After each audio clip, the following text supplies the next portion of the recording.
Welcome to 100 Plus, where we're looking at the greatest people, events, and ideas in church history.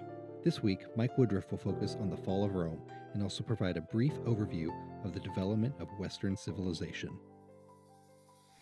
Today we consider the fall of Rome, which was a massive implosion of global significance, one with profound implications for the world in general and the church in particular. In light of the topic of today's lecture, it may seem as much like a discussion of Western civilization as it does in church history. I'm okay with that. I think a better understanding of how the West unfolds does help us with some of the puzzle pieces that need to fall into place and even to understand our own lives. Before we jump in, let me note a few things. First, as I have said a couple of times already in earlier episodes, when people use the term Rome, they can be referring to several very different things. So there is an entity called Rome that was founded in the 8th century BC on the banks of the Tiber River. It's a small little enclave. Rome can also be used to refer 1,000 years later to this vast empire, 1.9 million square miles. Basically, at its zenith, Rome encompasses most of Europe, much of Western Asia, North Africa, the Mediterranean, and it has the largest army that the world will ever know. Likewise, the term Rome can refer to a kingdom, that is, to an entity that has a king. It can refer to a republic, that is, has some form of democracy going for it. It will also refer to an empire, where you've got an emperor who's sort of all-powerful. Rome was at various times all of these, and then later it will call itself the Holy Roman Empire, although, as the joke goes, by that point it was neither holy nor Roman nor an empire.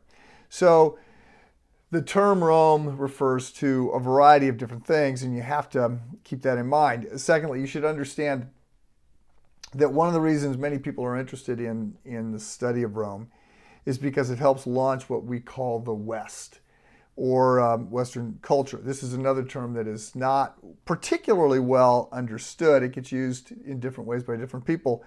Just a couple of years ago, a friend and I went to a lecture that was called How Abraham Lincoln Shaped the West.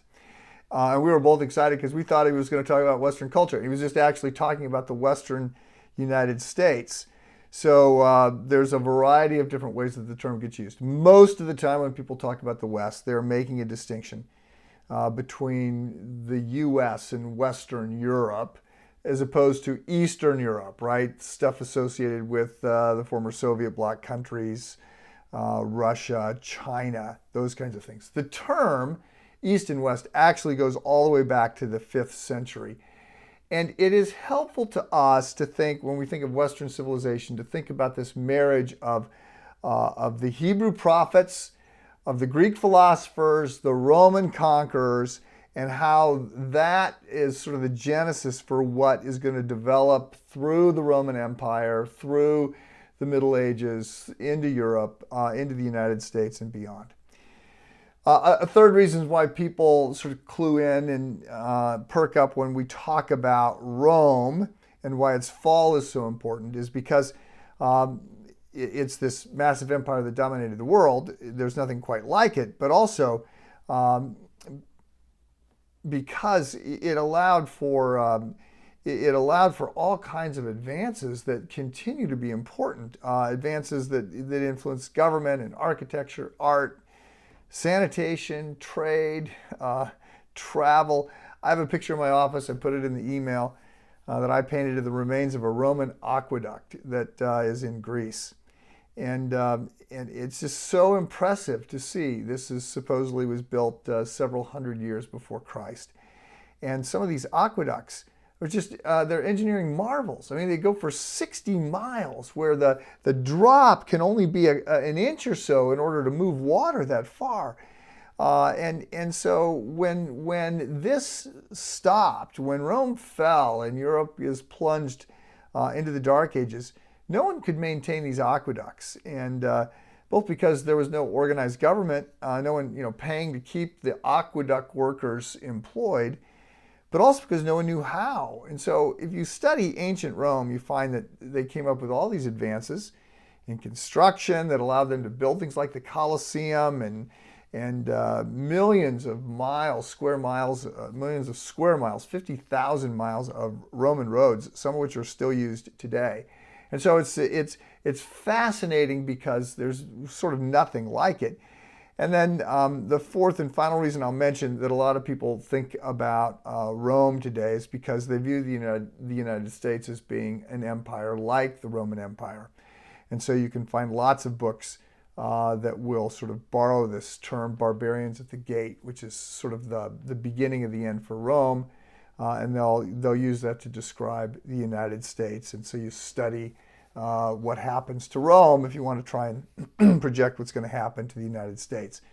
So indeed, there are some. Rod Dreher is a contemporary writer, a Catholic thinker, who will argue that Christians right now need to respond like the monks did in Europe at the beginning of the Dark Ages or at the end of the Roman Empire and sort of get out of culture before it collapses so they can create these islands of health and wellness and continue to march when the United States empire implodes. You'll get a lot. We'll talk more about this because Thomas Cahill wrote a book about this, How the Irish Saved Civilization. We're going to talk about it when we come to St. Benedict, and the Benedictine monks are the ones that get credit for a lot of this. So all of that to say, there's lots of reasons why people are interested in Rome. I could go on. The Roman Empire lives on. I mean, the term Tsar in Russia is because well into the 19th century, people were claiming the term Caesar. They were saying they were still sort of the vestiges of the Holy Roman Empire. Hitler will make some claim to be sort of an extension of Rome and all of that with the Third Reich. So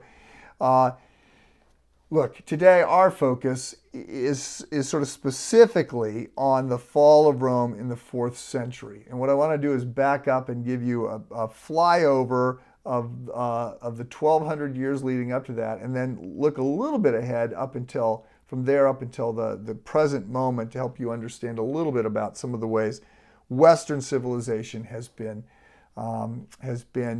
developing. So, in the beginning, Rome was a kingdom. So in pagan lore, Rome was founded by the twins Romulus, where the name will come from, and his twin brother Remus. These are the twin sons of Mars, the Greek god, the Greek god of war. And somehow these young boys were left to drown in a basket on the Tiber River, but they're saved by a she-wolf who raises them, and they sort of live to sort of overthrow this king that had left them to die. And Romulus at some point kills his brother, and so he's the one. Rome is named after him. He's the one it's named for. That's not a standard historical account. In more standard historical accounts, Rome starts as a small city in the 8th century BC, and it had a king, so it was a kingdom. So in the late 6th century BC, so in the 500s, the people overthrow the king. There's a particularly bad king, and the people overthrow this cruel king, and it turns from a monarchy into a republic. The word republic is from the Latin res publica, so the property of the people. The people we're gonna have an early experiment here in democracy, one of the hallmarks of Western civilization. So look, it'll be a little while, but they'll develop a code of laws called the 12 Tables, and you start to see the first laws written down about civil and property rights, just way ahead of their time. By 300 BC, the real power is going to lie with the Senate, and then during the next couple hundred years, you're going to see Rome, this small kingdom, really expand. Military is going to expand. It gains power, expands the borders, lots more citizens. And along the way, Rome will do one of the things that Rome does well. So one of the things Rome does well is it wins wars. They're particularly good soldiers. Another thing that Rome does well is it acquires good ideas from other cultures, in particular the Greeks. So the Greeks have got the best philosophy and art and literature and all of this, but they're not as good as soldiers as the Romans. And so the Romans are going to take over all the ideas, all the architecture, all these ideas from the Greeks, and put them into their government. Starting about 100 years before Christ's birth, the Republic starts to crumble. And there's various reasons for this. The gap between the rich and the poor is going to expand. That generally is trouble. It's got this complex government, and it's just hard to sort of keep things going. You get too big of a civil class. There are reform efforts, and this is where you're going to get into all this political intrigue with military leaders. It's during this time that in the late Republic of Rome that you hear about Pompey and Cicero, and then Julius Caesar comes onto the scene, and he's murdered on the Ides of March by Brutus, and Mark Antony and Cleopatra, and eventually Octavian, who's a great nephew of Caesar, is going to be appointed to be the sole leader over Rome. This is in 29 BC, and by 27 BC, he is going to declare himself the emperor. Basically, he's not going to acknowledge the Senate. He is going to be in charge. And so then we enter this period where we have an empire. It was a kingdom, then it was a republic, now it's an empire. And under Caesar Augustus, there's this, he ushers in the start of the Pax Romana, this 200-year period of peace in Rome. And he's going to win a lot of victories. There's going to be institutional reforms. There's reforms in an expansion in literature and art, and all kinds of things flourish. He rules for 56 years. And when he died, the Senate is going to vote to declare that he was a god, or is now a god. And this will be the start of the deification of a string of Roman emperors. So this line from Augustus is going to go through Tiberius, who shows up in the New Testament. He rules from 14 to 37 AD. So he is going to be the person at the time of Christ's death. And there's others. Basically, you then, the end of that line is with Nero, who I talked about a while ago. He drains the bank. He's crazy. He burns Rome. So look, you can take a class on all of this. There's so much written about this, and I am summarizing hundreds of years of history quickly. Basically, you're going to go into the 3rd century and see then this period of Roman emperors come to an end. There's all kinds of series of ups and downs, and then we're going to get to the figure of Constantine. So I promised you at some point all these names are going to start to congeal. You're going to start to hear names that you've heard before. So Constantine is the Roman general who defeats his rival Maxentius on the bridge of Milvian, and then he believes that he's taken over by the grace of God, that he conquered under the cross, which is what God had told him to do. He's the one who then will become a Christ follower. He'll issue this edict of toleration, the Edict of Milan, which means that it's no longer illegal to be a Christ follower. He's going to establish then his capital. He's going to divide his vast empire. He'll conquer the east, and he's going to establish his main capital being in Istanbul, which is then, it's a small town at the time, Byzantium, I think, and then he renames it Constantinople, which is the name for it up until the 15th century, when the Muslims are going to take over. So before that, it'll change its name to Istanbul when the Muslims take over, and then in the 15th century, the Ottomans will defeat the Muslims, and it still has the name Istanbul. But anyway, so Constantine is the one that brings us to the Council of Nicaea. He's the one that convened it to deal with the Arian controversy. So we've talked about all this. I did an episode on Constantine, did one on the Council of Nicaea. We have been looking most recently at some of the post-Nicene leaders. Jerome, Ambrose, most primarily we looked at Augustine. And these were all sort of Latin fathers and remarkably important people in the church. So, by the way, Augustine is going to write, I mentioned this before, he writes the book City of God, and he writes City of God about the fall of Rome, because the fall of Rome is blamed by some on the Christians. The argument is that, for 800 years Rome was fine. Now Christianity is spreading throughout the Roman Empire. People are no longer worshiping the Roman gods.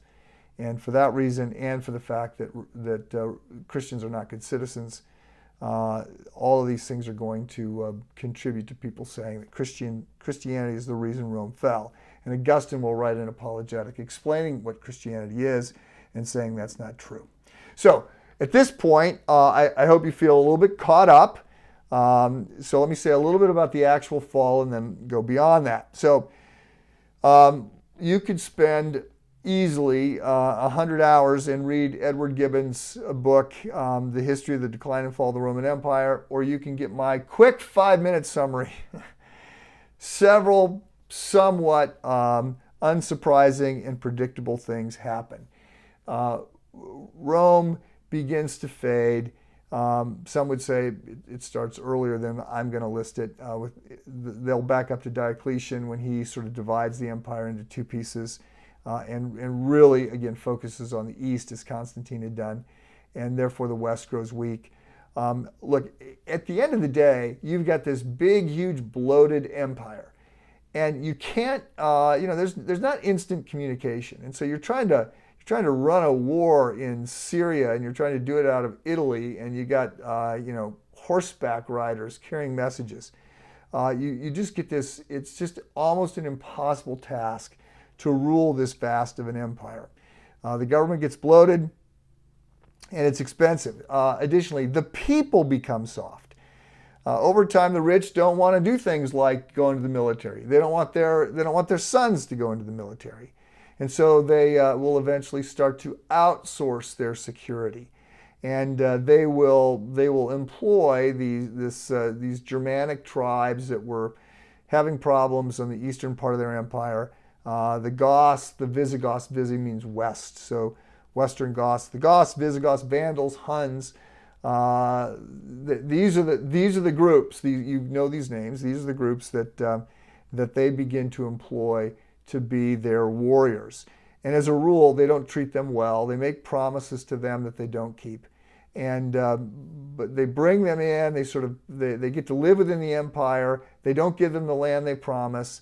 But as these people are fighting for Rome, they get to learn Rome's ways. They get trained by the military, and eventually that's going to be their undoing. So the first full-out breach of the Roman wall is going to come in August 24th, 410, when Alaric the Hun, or the Goth, I've read both actually, Alaric is going to break in. He's likely a Christian or an Arian. The key is he had been trained by the Romans to guard them. He had been given a lot of promises of land and title and other things that Rome is not doing. And eventually, after he serves in the military for a number of years, he gets disillusioned and he will turn on Rome. So several attempts over the years. The final one, which leads to the initial breach, follows an 18-month siege, surrounding Rome and trying to starve the people out. They've done that once before. This time, and I've read several different accounts of this. The one that sounds the coolest is that he takes 300 of his best soldiers, and he goes to the gate and he offers them as slaves to the Romans, promising that he's done with the siege and he's giving up and he's not going to disobey again. And so the Romans take in these 300 men who are armed, and once they get inside the gate, they turn on everyone, and then open the gate, and in comes the army. And for the first time in 800 years, Rome is sacked. And for 3 days, Alaric and his men are just looting the city. This is the shot heard round the world. This is the end of life as everybody knew it. And it's going to take a while for the Roman Empire to break up. It won't be until September of 476 that the last Roman emperor is going to be deposed by a barbarian. But at that point, the Roman Empire is down basically to just Italy. Every year they just have been chipping away and chipping away. And what happens is part of the empire is chipped away. It becomes this little fiefdom. You've got some sort of king, you've got some knights, and they're served by a bunch of vassals. But it's all profoundly less exciting than it had been with Rome. Most of these areas are poor. They're just preoccupied with their own defense. They don't want to get run over by the king next door. And so they give little thought to anything other than travel. All the stuff that had made the Roman Empire so remarkable, right? All the trade, all the money, all the architecture, the aqueducts, all these things that have been in place. All of this falls aside. The classical era falls aside. The schools teaching philosophy and the theaters with art, all these things, they go away. Literacy rates plummet, and large-scale social disorder is ushered in. So at this point, we enter the Middle Ages, sometimes referred to as the medieval period, also referred to as Christendom. And this is going to run, the dates vary, but we'll just use the most generally accepted ones from 500 to 1500 AD.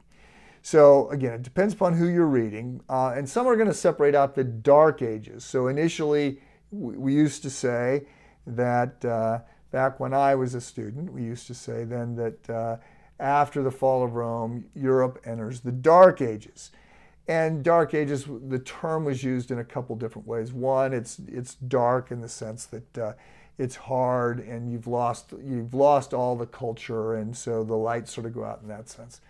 Others say it's the Dark Ages because we just don't have nearly as much written about this. We don't have the kind of records that we would like, that we get from earlier eras or from later ones.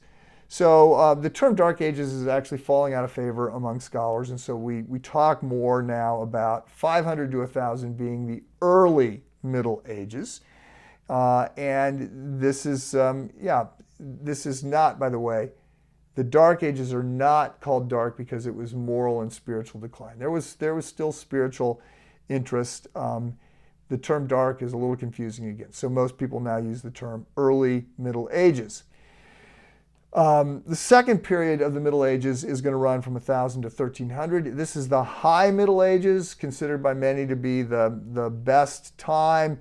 Many think of the Middle Ages as being universally bad. You know, you got the Crusades and the bubonic plague, and the Spanish Inquisition, and feudal lords, and chastity belts, and it's just all very bad. And most people know virtually nothing about the Middle Ages except from Don Quixote novels, Monty Python movies, and the like. There's actually a lot of really interesting, good times over the course of this 1,000-year period.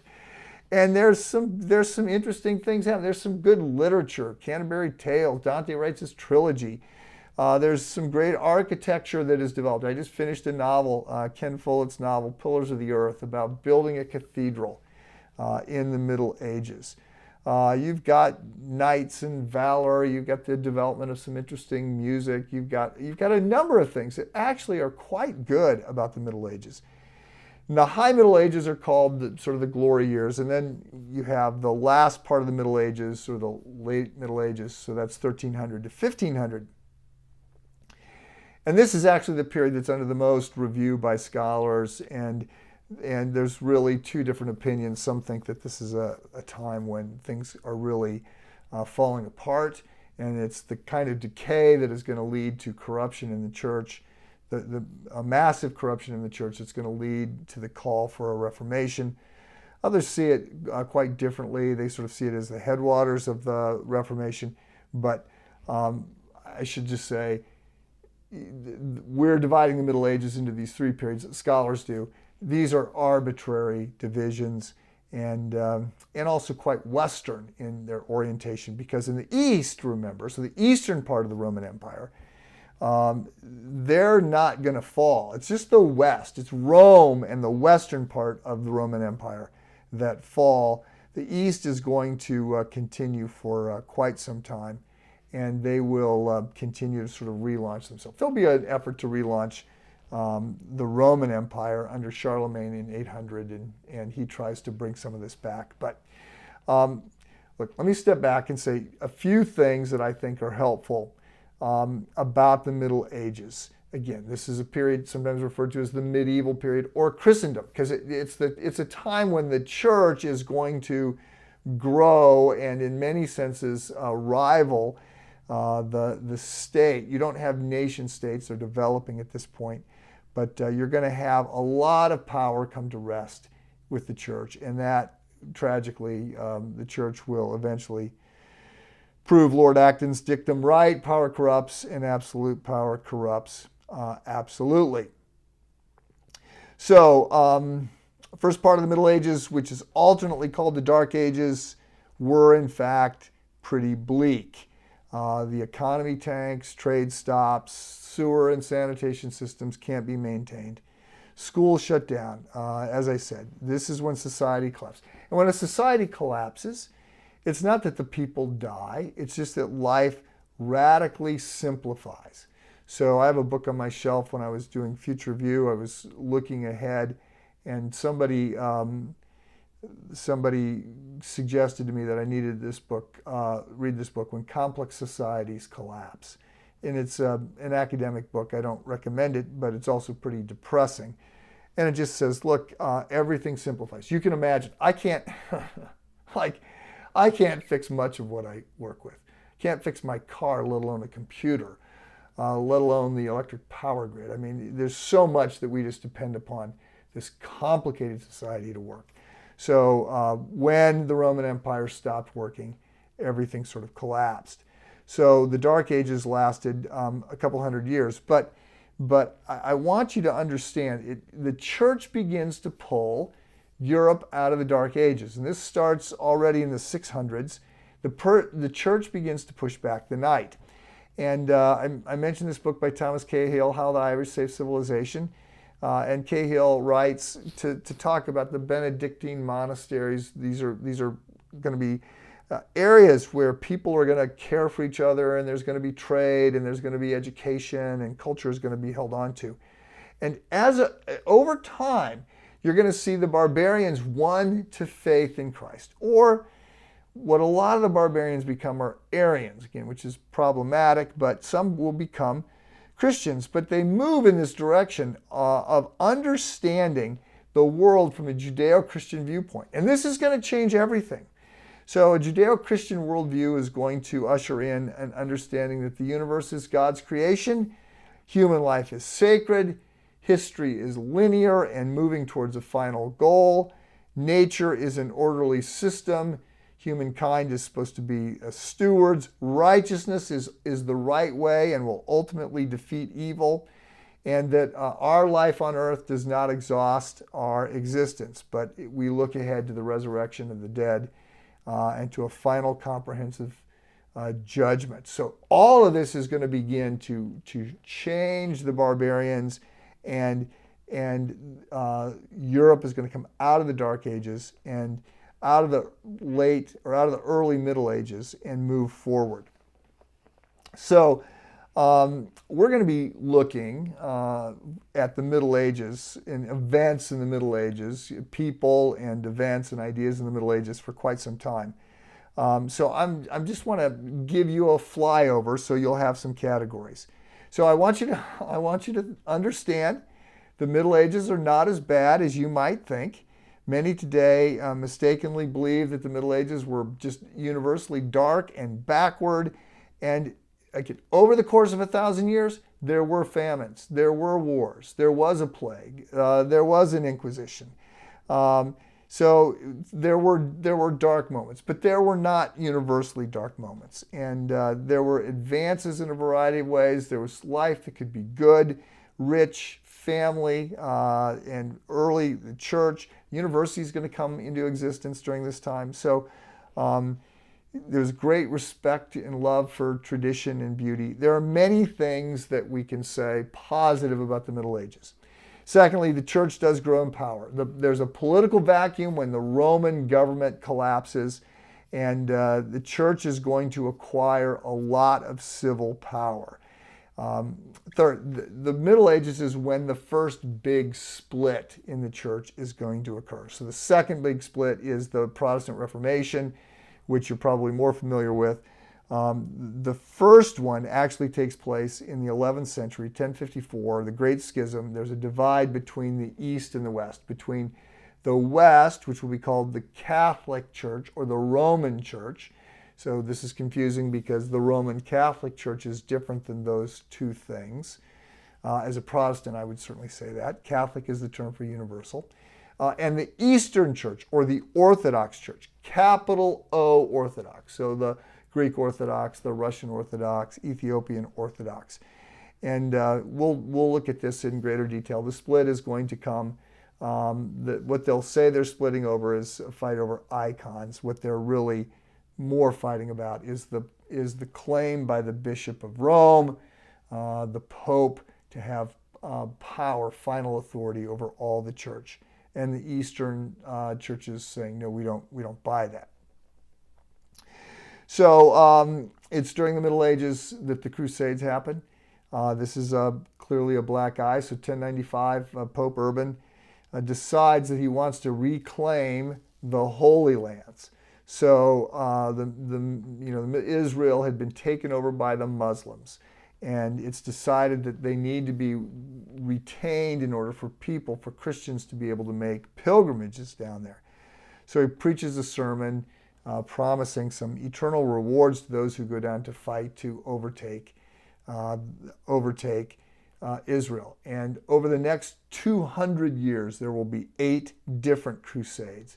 And if you know much about this, you know that they're failures almost in every way you can imagine, certainly militarily. The bad rap of the Crusades is perhaps a little bit overstated. The figures of deaths that were initially believed, now those have been revised down quite a bit. But the Crusades is a bad move. The Spanish Inquisition, bad move. Middle Ages will give rise to the Scholastics. We'll look at this. Thomas Aquinas. This is when there's a sort of a study of philosophy that will be brought in more prominently. Augustine had done some of this already, looking back to Aristotle. The Scholastics are going to look back even past Aristotle to Plato, a little bit more militant in some of his arguments. And so we've got the period of scholasticism. As I said, there's some good and some bad. You got some good people, Francis of Assisi. You get the development of hospitals, universities. Will Durant, the famous author of the 11-volume The Story of Civilization, he will suggest that during the Middle Ages, the church's charity programs reach a new height, and that he sees a lot of good things happening during the Middle Ages. Science will emerge and other things. So the Middle Ages are going to take us up to the 1500s. We're then going to see the Renaissance happen. This is the term here, ad fontes, back to the sources. So coming as the Middle Ages is drawing to an end, people start to study. They're not going to be looking at the Latin Vulgate that Jerome had translated. They're going to start to study in all kinds of ways. They want to go back to the original sources, so they'll be studying Greek and Hebrew. They want to study Greek to learn the philosophers better. This is going to be part of what's going to contribute to the Reformation, because Luther and others will study Greek. They will go back to the Greek text and see some differences between the Greek text and the Latin Vulgate. So Luther is going to launch the Reformation. That's the next big period. And what we'll see, we'll do a number of times on the Reformation, but it's not simply that Luther nails the 95 Theses to the door of the castle in Wittenberg, Germany, and there's a change in the church. But the Reformation, first of all, Luther sort of throws a match on dry tinder, in a gasoline. I mean, things are ready to take off, and it's going to lead to changes in government and art and family and education and all kinds of things, work. After the Reformation, we get the Enlightenment. This is where man is elevated, God is dethroned, man becomes the measure of all things. We we get the church sort of pushed down. That's going to lead into the modern era, this idea of science and technology and progress, and that takes us then at some point, starting in the middle of the 20th century, late 20th century, into a postmodern era where a whole lot of things get questioned. And that leads us up to today. Hard to say if we're still in a postmodern era. We'll talk more about that. Obviously, that's towards the end of these 100+ episodes. So that's a big flyover. There's a lot there. We go back to more of a church history topic next time. It'll be the Council of Chalcedon, an important time in which, having looked sort of at the Trinity and some of those issues around Christ and Christ as God, there's now going to be a need for the church to establish that Christ was also man, or to just recognize this again. These councils don't, theology isn't developed here. It's just agreed how we're going to talk about this, and it'll lead to the Chalcedonian definition. So that's next up. See you then.